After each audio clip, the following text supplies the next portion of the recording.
Hello everyone, मैं हूं Aditi Shah and I welcome you all to magnet brains, जहां आपको मिलता है 100% education free from kindergarten to 12th class. तो आज हम करने वाले हैं क्लास 12th अकाउंट्स का चैप्टर अकाउंटिंग रेशियोज। उसके हम कुछ देखेंगे प्रैक्टिकल प्रॉब्लम्स। ठीक है, तो हम लोगों ने previously trade receivable turnover ratio, trade payable turnover ratio देख लिया है। अब हम देखने वाले हैं वर्किंग कैपिटल टर्नओवर रेशियो। चलिए, तो वर्किंग कैपिटल टर्नओवर रेशियो से रिलेटेड हम क्वेश्चंस देखते हैं। Question number 105, calculate working capital turnover ratio from the following information. क्या क्या दिया है? Revenue from operation, current assets और करंट लाइबिलिटीज। तो इससे ज्यादा आसान तो हो ही नहीं सकता। यहां पर हम लिख लेते हैं सबसे पहले formula, working capital turnover ratio is equal to revenue from operations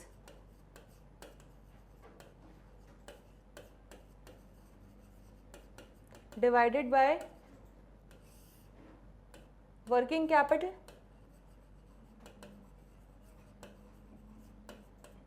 ठीक है। तो यहां पर आपको रेवेन्यू फ्रॉम ऑपरेशन ऑलरेडी दिया हुआ है। कितना दिया है? 24 लाख। तो यहां पर हम लिख लेते हैं 24 लाख। अब वर्किंग कैपिटल हमें निकालना है, current assets minus current liabilities. तो यहां पर हम कैलकुलेट कर लेते हैं, working capital is equal to current assets minus current liabilities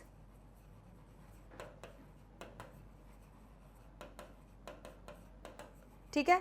तो करंट असेट्स कितने हैं? 10 लाख, करंट लाइबिलिटीज है 4 लाख। तो यहाँ पर वैल्यूज पुट कर लेते हैं, 10 लाख माइनस 4 लाख। तो हमारा वर्किंग कैपिटल कितना आ जाएगा? 6 लाख। बस 6 लाख को अब हम मेन फॉर्मूले में पुट करेंगे। 24 lakh divided by working capital that is 6 lakh. तो ये कितना आ जाएगा आपका आंसर? 4 टाइम्स। तो यहाँ पर क्वेश्चन नंबर 105 का आंसर है वर्किंग कैपिटल टर्नओवर रेशियो हमारा 4 टाइम्स। ठीक है, नोट कर लो जल्दी से, और इस क्वेश्चन में कोई भी डाउट हो तो पूछ लो। क्लियर है यहाँ तक? बहुत ही सिंपल था। बढ़े आगे, चलिए। तो क्वेश्चन नंबर 106 पर आगे बढ़ रहे हैं। From the following information calculate working capital turnover ratio. तो यहाँ पर आप ध्यान से देखो, आपको रेवेन्यू फ्रॉम ऑपरेशन नहीं दिया है, आपको cost of revenue from operation दिया है, that is cost of goods sold दिया है, करंट असेट दिया है, करंट लाइबिलिटी दी है, और कोई भी ऐसी जानकारी नहीं दी है जिससे हम सीओजीएस से सेल्स निकाल सकें। तो हमें यहाँ पर क्या करना होगा? हम यहाँ पर सेल्स की जगह फिर सीओजीएस को ही यूज करेंगे फॉर्मूले में। चलिए, तो यहाँ पर हम फॉर्मूला लिख लेते हैं, working capital turnover ratio is equal to, यहाँ पर हम फॉर्मूले में अब सीओजीएस ही लिख लेते हैं, cost of goods sold divided by working capital.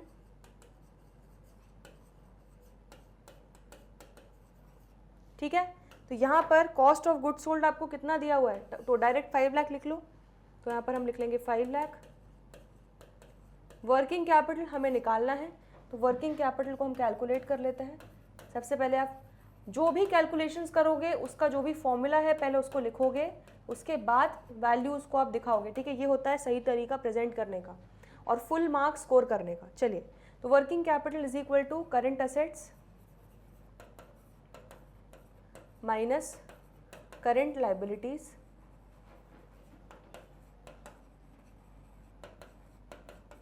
ठीक है। तो करंट असेट्स कितने हो गए भाई? करंट असेट्स है 2,50,000, करंट लाइबिलिटीज है 1,50,000। तो आंसर क्या हो जाएगा आपका? 1 लाख। तो क्लियरली वर्किंग कैपिटल कितना हो जाएगा? 1 लाख। तो यहाँ पर हम वैल्यू पुट कर देंगे। तो COGS divided by working capital, answer क्या आ जाएगा आपका वर्किंग कैपिटल टर्नओवर रेशियो का? 5 टाइम्स। ठीक है, क्लियर है? लेकिन यहाँ पर आपको एक नोट भी लिखना होगा। तो हम नोट लिखेंगे, as amount of sales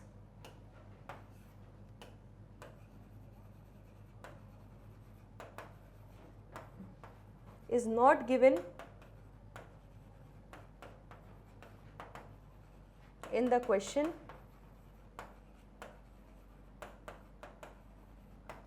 we use COGS to calculate working capital turnover ratio.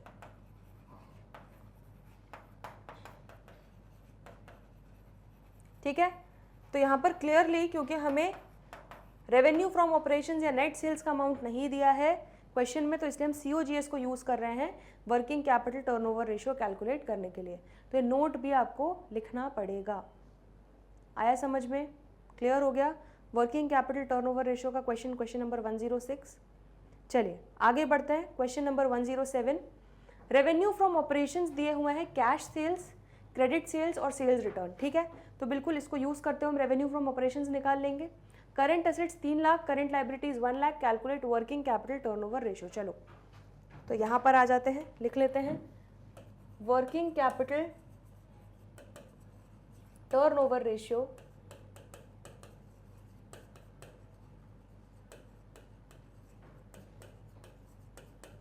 is equal to revenue from operations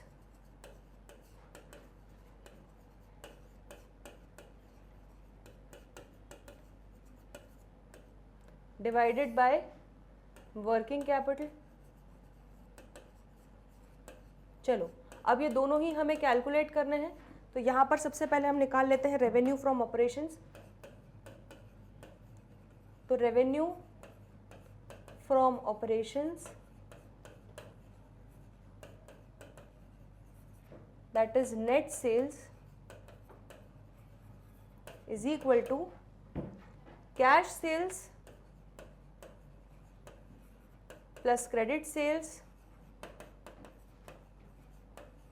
minus sales return। ठीक है, तो cash sales plus credit sales total sales हो जाएगी, उसमें से सेल्स रिटर्न माइनस कर देंगे तो हमें नेट सेल्स या रेवेन्यू फ्रॉम ऑपरेशन मिल जाएगा। ठीक है, चलो तो कैश सेल्स कितनी थी 5 लाख, क्रेडिट सेल्स थी 6 लाख, तो 5 लाख प्लस 6 लाख कितना हो गया 11 लाख हो गया। इसमें से सेल्स रिटर्न को माइनस कर देंगे, सेल्स रिटर्न कितनी है 1 लाख, तो यहाँ पर माइनस 1 लाख, तो 11 लाख माइनस 1 लाख आपका रेवेन्यू फ्रॉम ऑपरेशंस कितना आ गया 10 लाख। ठीक है, तो यहाँ पर हम रेवेन्यू फ्रॉम ऑपरेशंस लिख लेंगे 10 लाख। नोट 1, ठीक है, इसको आप हम लोग पॉइंट 1 दे देते हैं, नोट 1। ठीक है, चलो नेक्स्ट वर्किंग कैपिटल का फॉर्मूला क्या हो जाएगा? Working capital is equal to current assets minus current liabilities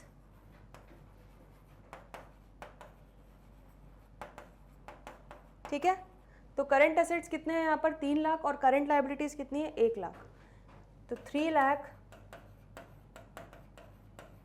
minus 1 lakh, तो कितना आ जाएगा आपका आंसर वर्किंग कैपिटल 2 लाख। तो यहाँ पर हम डिवाइड कर देंगे 2 लाख से, दैट इज वर्किंग कैपिटल से, जो हमने कैलकुलेट किया है नोट 2 में। ठीक है, तो रेवेन्यू फ्रॉम ऑपरेशंस आपका 10 लाख आ गया, यहाँ पूरा कैलकुलेशन दिखा दिया। वर्किंग कैपिटल आपका 2 लाख आ गया, नोट नंबर 2 में हमने कैलकुलेशन दिखा दिया।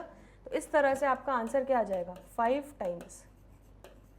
तो क्लियरली इस क्वेश्चन का आंसर कितना हो जाएगा 5 टाइम्स। तो क्वेश्चन नंबर 107 का सोल्यूशन देख लो, क्लियर है इतना? ठीक है, बढ़े आगे। चलो question number 108, equity share capital 15 lakh दिया है, gross profit on revenue from operations that is net sales पे दिया है 33/1/3%। ठीक है, तो 33/3% कितना होता है 1/3 ही होता है। तो बेसिकली क्या बोल रहे हैं कि आपका जो ग्रॉस प्रॉफिट है ऑन सेल्स है कितना है 1/3। आ रहा है समझ में? तो सेल्स का जो 1/3 हिस्सा है दैट इज 33/1/3%, दैट इज 1/3 हो जाएगा आपका क्या ग्रॉस प्रॉफिट। समझ में आ रहा है? Cost of revenue from operation COGS कितना दिया हुआ है 20 लाख दिया हुआ है, करंट एसेट्स 10 लाख दिया है, करंट लायबिलिटीज 2.5 लाख दिया है। हमें क्या निकालना है वर्किंग कैपिटल टर्नओवर रेशियो। चलो, तो बढ़िया क्वेश्चन है ये भी, ध्यान से देखो। Working capital turnover ratio is equal to revenue from operations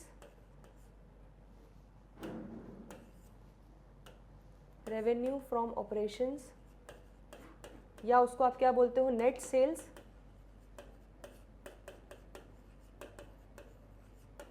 divided by working capital. तो ये आपका फॉर्मूला है, ठीक है। अब हमें क्या चाहिए, यहाँ पर दोनों चीज़ें चाहिए, रेवेन्यू फ्रॉम ऑपरेशन भी चाहिए, ठीक है, और वर्किंग कैपिटल भी चाहिए। चलिए, तो यहाँ पर क्या क्या जानकारी दी गई है ध्यान से देखते हैं।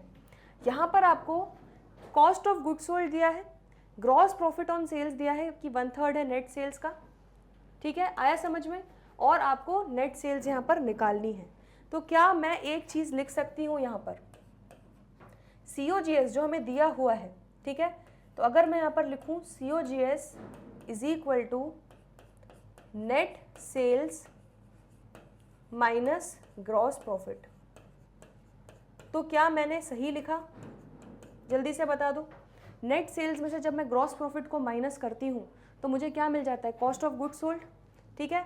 अगर मैं यहाँ पर let net sales is equal to x मान लूँ, ठीक है, तो मैं अगर नेट सेल्स को x मान लूँ तो यहाँ पर मैं इस इक्वेशन में x के टर्म्स में सारी वैल्यूज पुट करती हूँ।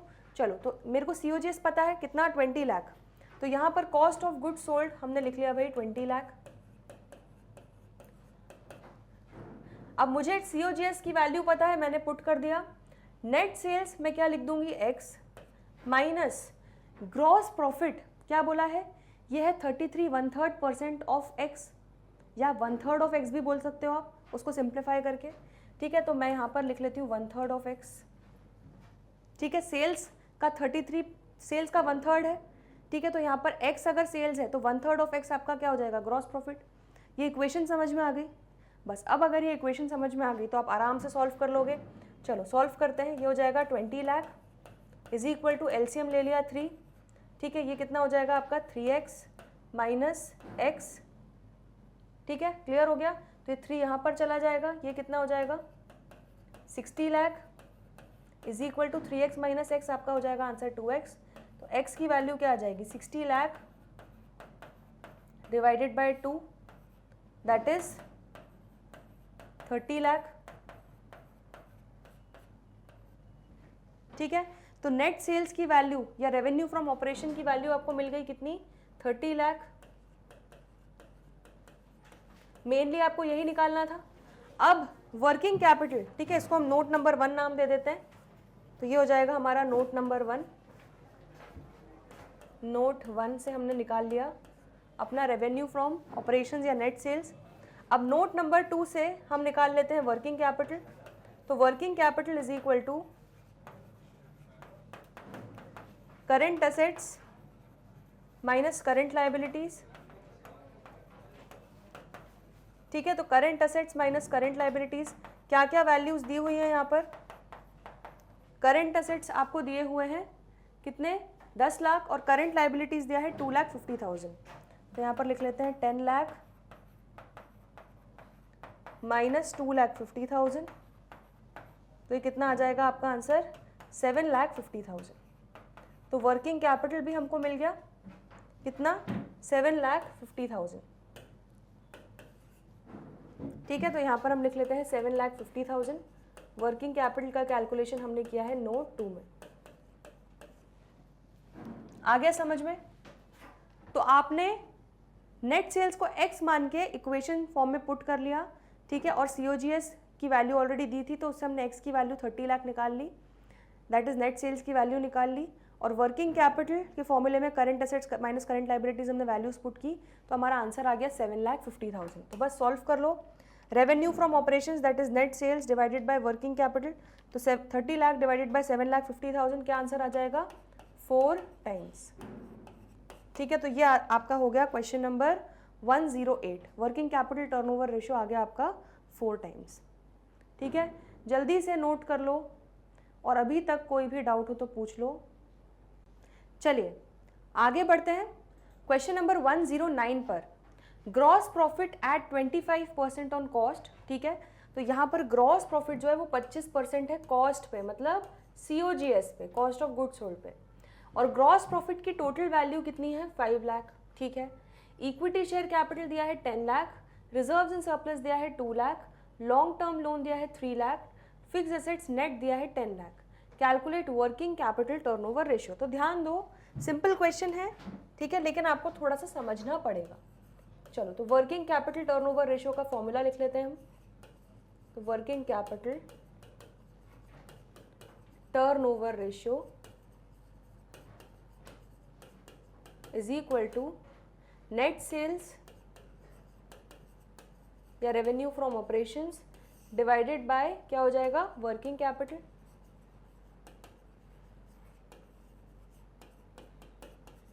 चलिए तो हम यहाँ पर थोड़े से कैलकुलेशंस करेंगे। अब ध्यान दीजिए, यहाँ पर क्या बोला गया है कि ग्रॉस प्रॉफिट है 25% ऑन कॉस्ट। तो अगर कॉस्ट आपका 100 है, ठीक है, इस तरह से मैं आपसे इलस्ट्रेशन भी डिस्कस कर चुकी हूँ। अगर कॉस्ट 100 है तो मतलब ग्रॉस प्रॉफिट क्या है 100 का 25% मतलब 25 रुपये, ठीक है। तो COGS अगर आपका 100 है तो उस पर आप 25% लगा दोगे तो आपका ग्रॉस प्रॉफिट आ जाएगा। तो अगर मैं ये कहूँ कि COGS में ग्रॉस प्रॉफिट जोड़ दोगे तो हमें 125 क्या मिल जाएगा सेल्स। आ रहा है समझ में? तो क्लियरली यहाँ पर अगर मैं डायरेक्टली ग्रॉस प्रॉफिट का जो अमाउंट दिया है 5 लाख उसको डिवाइड कर दूँ जो 25% रेट दिया हुआ है उसका, तो आपको सीधे क्या मिल जाएगा जो 100% वैल्यू है दैट इज COGS। अगर आपको ये चीज़ नहीं समझ में आ रही तो आप x के टर्म्स में भी उसको पुट कर सकते हो। मैंने इसी तरह का सेम आपसे इलस्ट्रेशन डिस्कस किया है, आप एक बार जाकर उसको देख सकते हो, ठीक है। मैंने बहुत डिटेल में डिस्कस किया है। चलिए तो यहाँ पर हम सबसे पहले लिख लेते हैं late COGS be 100, therefore gross profit will be कितना 25%, ठीक है। तो अगर COGS 100 है तो उस पर ग्रॉस प्रॉफिट कितना हो जाएगा 25% ऑफ 100 दैट इज 25, ठीक है। तो क्लियरली अब हम यहाँ पर निकाल सकते हैं कैसे, COGS इज इक्वल टू, यहाँ पर हम लिख लेते हैं ग्रॉस प्रॉफिट डिवाइडेड बाय 25, ठीक है। तो ग्रॉस प्रॉफिट की वैल्यू देखो कितनी दी हुई है, यहाँ पर 5 लाख दी हुई है। तो 5 लाख का ग्रॉस प्रॉफिट है जो है 25%, ठीक है। तो यहाँ पर डिवाइडेड बाय 25% कर दो तो आपको सीधे सीधे क्या मिल जाएगा COGS की वैल्यू। तो अगर 5 लाख का ग्रॉस प्रॉफिट हुआ है कॉस्ट पे जो जिसका रेट है 25%, तो 5 लाख डिवाइडेड बाय 25% कितना आ गया 20 लाख। तो 20 लाख आपको क्या मिल जाएगा COGS मिल जाएगा। अब अगर COGS पता चल गया, ग्रॉस प्रॉफिट की वैल्यू भी पता है, तो डायरेक्टली हम नेट सेल्स निकाल सकते हैं।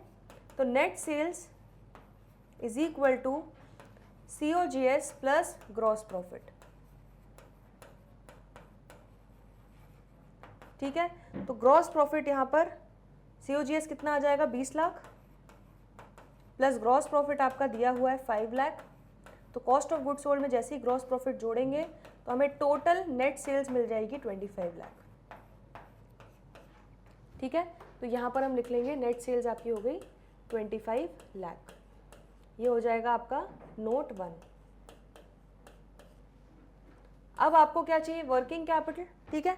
लेकिन उसके पहले मैं एक बार एक काम करती हूँ, यहाँ पर आपको एक बार x के टर्म्स में भी समझा देती हूँ, ठीक है, जिससे आपको और क्लैरिटी मिल जाए। तो ये वाला आपको मेथड समझ में आया। यहाँ पर जब भी आपको ग्रॉस प्रॉफिट अगर सेल्स पे देते तो सेल्स को 100 मान लेते, हम सेल्स के पॉइंट ऑफ व्यू से लिखते। अगर यहाँ पर कॉस्ट दिया है तो हम यहाँ पर कॉस्ट को 100 मान लेंगे, ठीक है। उसके अकॉर्डिंगली हम सॉल्व करेंगे।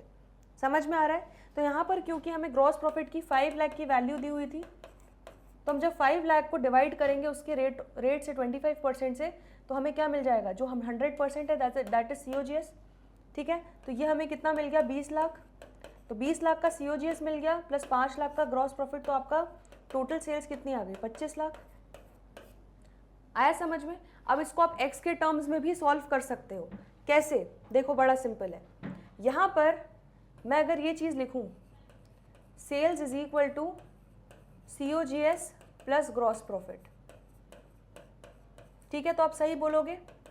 अब अगर मैं COGS को मान लूँ x, ठीक है, COGS को हम मान लेते हैं x, तो x अगर COGS है तो उस पर 25% ग्रॉस प्रॉफिट होगा, दैट इज 0.25x लिख सकती हूँ मैं।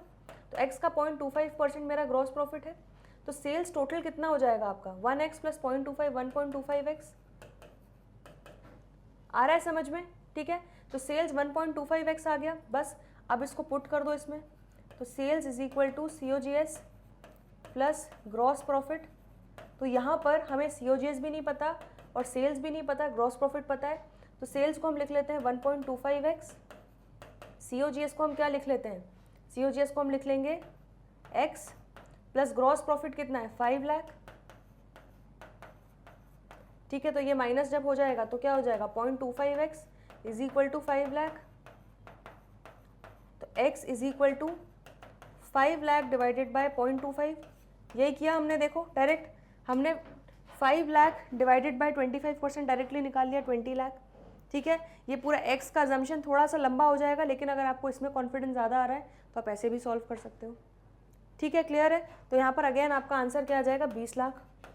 तो x हमने किसको रखा था? COGS, तो अगर COGS आ गया 20 लाख तो सेल्स कितनी हो जाएगी? COGS plus profit 5 lakh, that is 25 lakh. देखो यही आंसर आया है हमारा, ठीक है, क्लियर हो गया। तो मैंने आपको दोनों मेथड से करके बता दिया है, आपको जो भी मेथड ठीक लगे आप देख सकते हैं, क्लियर है। चलो अब यहाँ पर वर्किंग कैपिटल निकाल लेते हैं। इसके लिए ज़रा हमें थोड़ा सा दिमाग में लगाना पड़ेगा।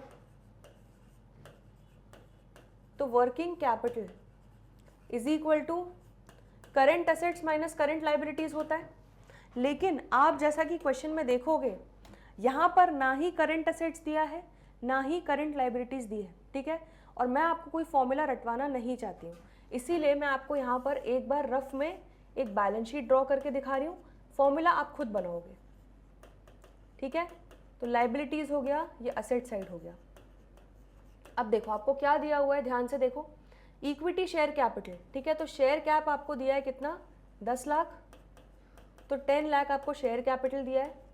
रिजर्व्स एंड सरप्लस आपको कितना दिया है? 2 लाख, ठीक है। Long term loan that is non current liability कितना दिया है? 3 lakh.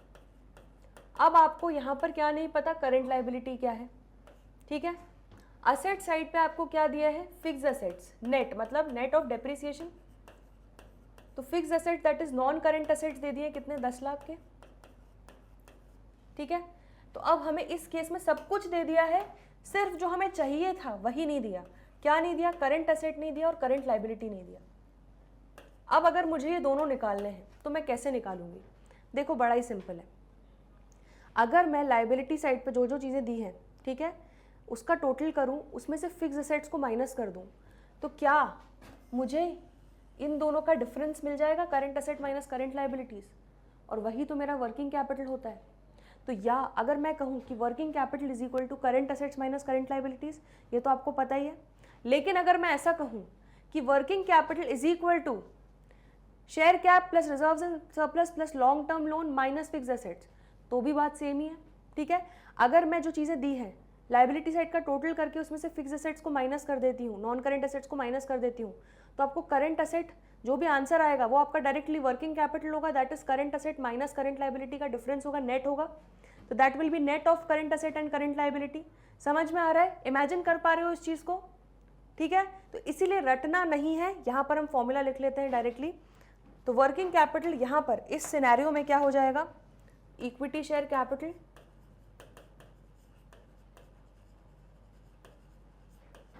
Plus reserves and surplus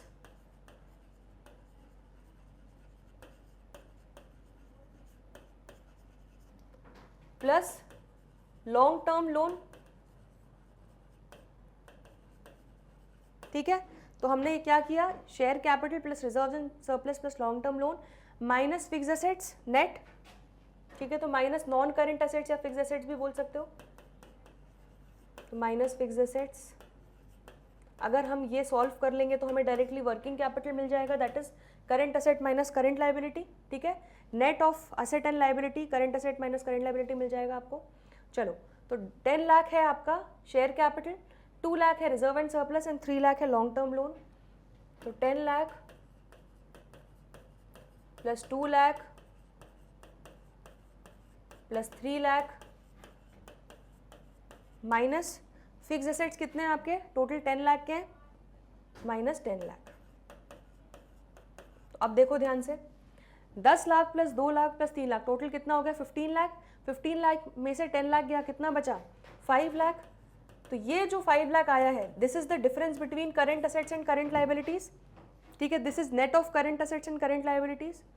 इस ये माइनस ये जब किया हमने तो ये 5 लाख आपका क्या आ गया, difference between current asset and current liabilities, that is working capital. आ रहा है समझ में? तो बस मिल गया आपको वर्किंग कैपिटल भी, यहाँ पर पुट कर लेते हैं 5 लाख वर्किंग कैपिटल। ये हो गया आपका नोट 2। ठीक है, तो ये कितना आंसर आ गया, 5 टाइम्स। क्लियर हो गया? तो इस क्वेश्चन में आपका वर्किंग कैपिटल टर्नओवर रेशियो आ गया 5 टाइम्स। ठीक है, एक बार जल्दी से देख लो ये सोल्यूशन, इसमें कोई भी डाउट हो तो पूछो। ठीक है, नोट कर लो। तो ये अच्छा क्वेश्चन है जिससे आपको थोड़ा डिफरेंट वे, डिफरेंट मेथड मिला चीज़ें कैलकुलेट करने के लिए, चाहे वो नेट सेल्स हो या वर्किंग कैपिटल हो, थोड़ा आपको दिमाग लगाना पड़ेगा खुद का। चलिए तो बढ़े आगे, क्वेश्चन नंबर 110। अब देखो यहाँ पर आपको कैपिटल एम्प्लॉयड दिया है। कैपिटल एम्प्लॉयड क्या होता है, long term debt plus equity. ठीक है, net fixed assets 8 lakh, cost of goods sold और cost of revenue from operations 40 lakh. तो यहाँ पे भी COGS दिया है। ग्रॉस प्रॉफिट, खुशखबरी है कि सीधे 20% ऑन कॉस्ट दे दिया है, तो हम ग्रॉस प्रॉफिट भी निकाल सकते हैं। ठीक है, calculate working capital turnover ratio, तो हमें वर्किंग कैपिटल टर्नओवर रेशियो निकालना है। चलो तो यहाँ पर भी आ जाते हैं, सबसे पहले फॉर्मूला लिख लेते हैं। Working capital turnover ratio is equal to revenue from operations या net sales divided by working capital. चलिए तो सबसे पहले हम नेट सेल्स निकाल लेते हैं यहाँ पर, जो कि बड़ा ही आसान है। Net sales is equal to क्या होता है, COGS में अगर मैं ग्रॉस प्रॉफिट को ऐड कर दूं तो मुझे मिल जाएगा net sales.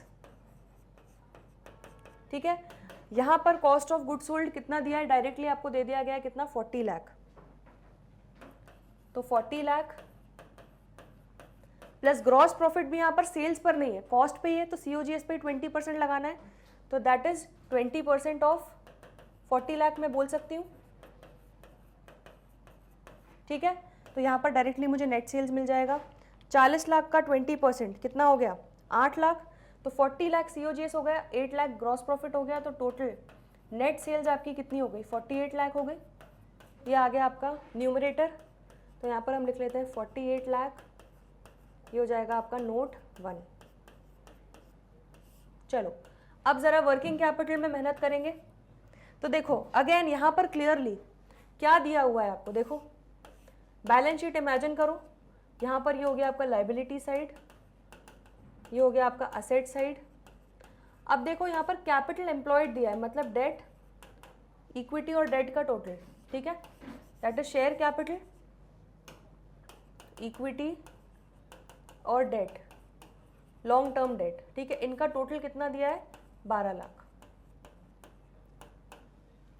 That is capital employed. ठीक है, नेट फिक्स्ड एसेट्स मुझे दिए हुए हैं कितने, 8 लाख। अब अगेन यहाँ पर मुझे करंट असेट्स और करंट लाइबिलिटीज दोनों ही नहीं पता। ठीक है, तो अगर मुझे current assets minus current liabilities का डिफरेंस निकालना है तो मैं क्या करूंगी, ये जो टोटल लाइबिलिटी साइड के आइटम्स दिए हैं, दैट इज कैपिटल एम्प्लॉयड दिया, इक्विटी और डेट का टोटल, उसमें से फिक्स असेट्स को माइनस कर दूंगी। ठीक है, तो मुझे current asset minus current liabilities का नेट अमाउंट मिल जाएगा, दैट इज वर्किंग कैपिटल मिल जाएगा। तो यहाँ पर मैं अपना खुद का फॉर्मूला बनाऊंगी। अगर मैं यहाँ पर लिखूँ working capital is equal to capital employed that is debt plus equity minus fixed assets. तो मुझे current asset minus current liabilities का नेट अमाउंट मिल जाएगा, दैट इज वर्किंग कैपिटल मिल जाएगा। ठीक है, तो कैपिटल एम्प्लॉयड टोटल कितना है 12 लाख, तो 12 लाख हो गया capital employed, minus fixed assets कितना हो गया 8 लाख,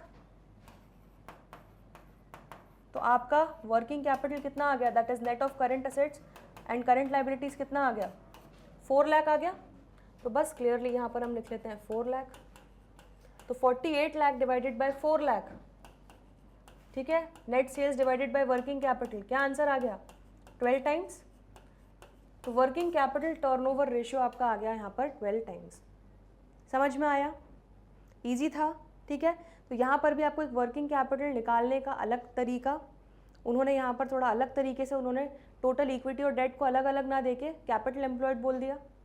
ठीक है, मैंने इसलिए बैलेंस शीट आपको बना के दिखाई कि आपको इमेजिन हो पाए कि आप क्या कर रहे हो, किस डायरेक्शन में मूव कर रहे हो। ठीक है, क्लियर हो गया, बढ़े आगे। चलिए question number 111, calculate working capital turnover ratio from the following information.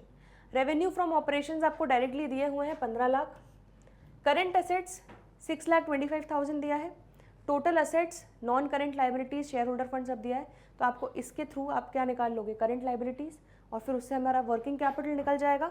चलिए, तो हमें वर्किंग कैपिटल टर्नओवर रेशियो निकालना है, लिख लेते हैं यहाँ पर। तो working capital turnover ratio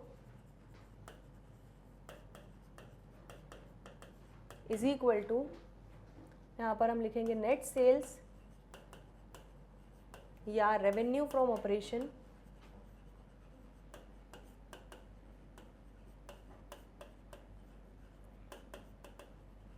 divided by working capital.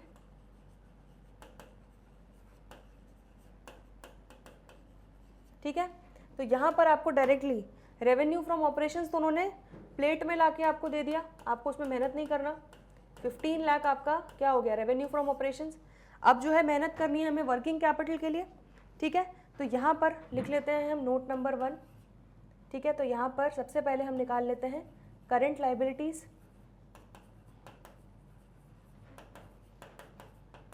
Again formula रटने की ज़रूरत नहीं है, बैलेंस शीट दिमाग में इमेजिन करो जल्दी से। लाइबिलिटीज़ हो गया ये, और ये हो गया आपका असेट साइड। अब देखो क्या क्या दिया हुआ है आपको, टोटल असेट्स दिया है, मतलब असेट साइड का टोटल 10 लाख। ठीक है, इसमें आपका करंट असेट्स 6,25,000 है। ठीक है, लेकिन असेट्स बाकी सारे नॉन करंट असेट सब कुछ मिला के, करंट असेट मिला के टोटल असेट 10 लाख हो गया। तो मतलब टोटल लाइबिलिटीज़ भी आपकी कितनी होगी 10 लाख। अब लाइबिलिटी साइड पे क्या क्या दिया है, नॉन करंट लाइबिलिटी 5 लाख दे दिया, तो जो नॉन करंट उधारियां हैं वो 5 लाख की हैं, और शेयर होल्डर्स फंड्स कितने हैं 2,50,000। तो क्लियरली अगर मैं टोटल असेट्स जो कि बराबर है टोटल लाइबिलिटी के, उसमें से माइनस कर लूँ शेयर होल्डर फंड और नॉन करंट लाइबिलिटीज़, तो मुझे मिल जाएगा करंट लाइबिलिटीज़। तो बस मेरा फॉर्मूला बन गया, current liabilities is equal to total assets minus share holders funds minus non current liabilities.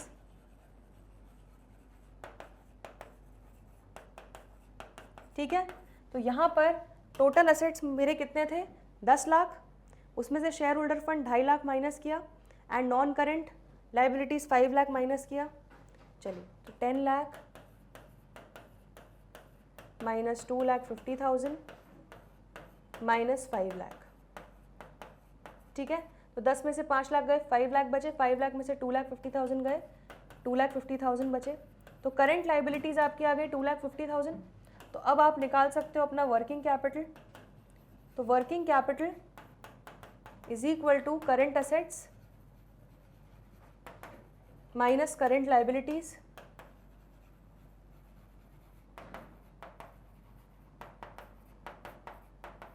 ठीक है, तो करंट असेट्स देखो कितने हैं आपके यहाँ पर 6,25,000, तो 6,25,000 आपके करंट असेट्स हो गए।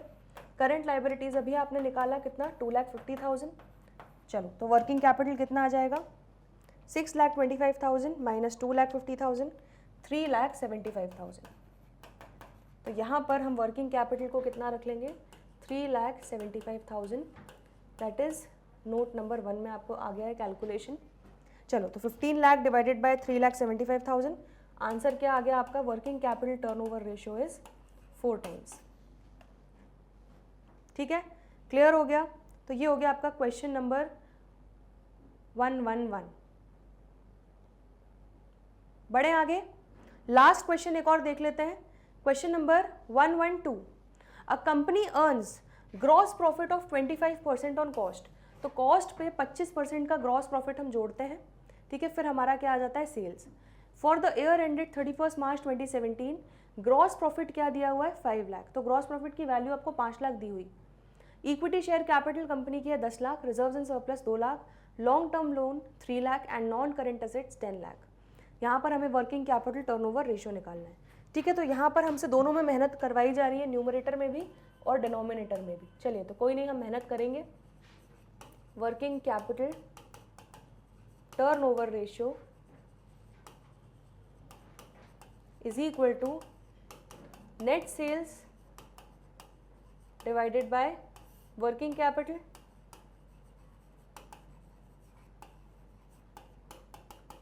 ठीक है, चलिए तो यहाँ पर सबसे पहले हम नेट सेल्स हमें निकालना है, तो उसके लिए हम थोड़ी सी मेहनत करेंगे। यहाँ पर क्या बोला गया है, ध्यान से देखो, कंपनी अर्न कर रही है ग्रॉस प्रॉफिट 25% ऑन कॉस्ट। ठीक है, तो यहाँ पर अगर मैं कॉस्ट को, दैट इज COGS को 100 मान लूँ, तो उस पर ग्रॉस प्रॉफिट कितना हो जाएगा, 25%, दैट इज 25 रुपये। ठीक है, तो ग्रॉस प्रॉफिट आपका 25 रुपये हो जाएगा। तो आपकी टोटल सेल्स कितनी हो जाएगी, 125 की। ठीक है, और मुझे इस 25% की वैल्यू दी हुई है, कितनी दी हुई है, 5 लाख। तो अगर मैं 5 लाख को डिवाइड कर दूँ इस 25% से, तो मुझे 100% जो हमने COGS को रखा है वो मिल जाएगा। ठीक है, आया समझ में। चलो तो हम लिखते हैं यहाँ पर, let COGS be 100, then gross profit at the rate of 25% on cost will be 25। ठीक है, तो यहाँ पर therefore cost of goods sold की वैल्यू कैसे निकाल सकते हो, ग्रॉस प्रॉफिट जो आपको दिया हुआ है, ग्रॉस प्रॉफिट डिवाइडेड बाय 25% जो रेट ऑफ ग्रॉस प्रॉफिट है। और ग्रॉस प्रॉफिट यहाँ पर हमें कितना दिया हुआ है, 5 लाख।